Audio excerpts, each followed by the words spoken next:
website about a guy who just bought a few acres of land. He'd asked about getting water to where there is no electricity, where there is no city water, running water. My suggestion on the website was to have a well dug. To have a well dug and have a solar-powered trickle pump the water from the well up into a reservoir, and we're going to be showing the reservoirs here in a minute. Now, this is an example of what I was talking about. But instead of having a well dug, this goes into a creek. If you do this, very important considerations. What is upstream? It's very, very important that you know what is upstream. If there are other people living upstream, and what type of septic system do they have?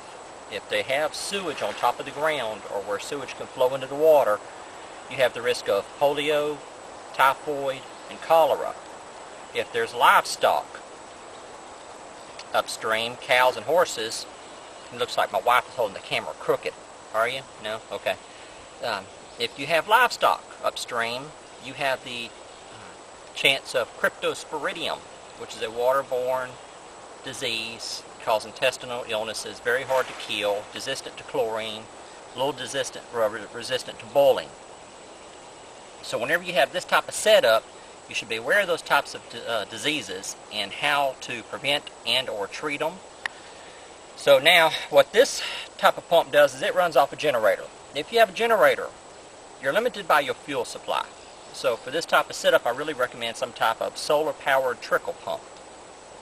The numbers I've heard are about 55 gallons a day, cost about $750 for the pump.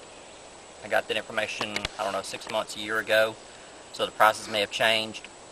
It's going to take the water from the creek, pump it up into a holding reservoir. Alright, let's go take a look at that. The pump that y'all just saw at the creek is ran by a generator.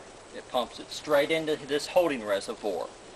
This reservoir holds 700 gallons. It's marked at the very top. Holds 700 gallons of water. It's gravity fed. You turn on the generator for a little while, enough to pump the water into here. 700 gallons is a lot of water. Then from here, it's gravity fed. Wash your hands, wash your head, take you a shower. Have some antibacterial soap over here. This is where the solar-powered trickle charger would come in, because then you could pump into here constantly until it's full. Keep it full, and then whenever it's full, just go and turn your pump off.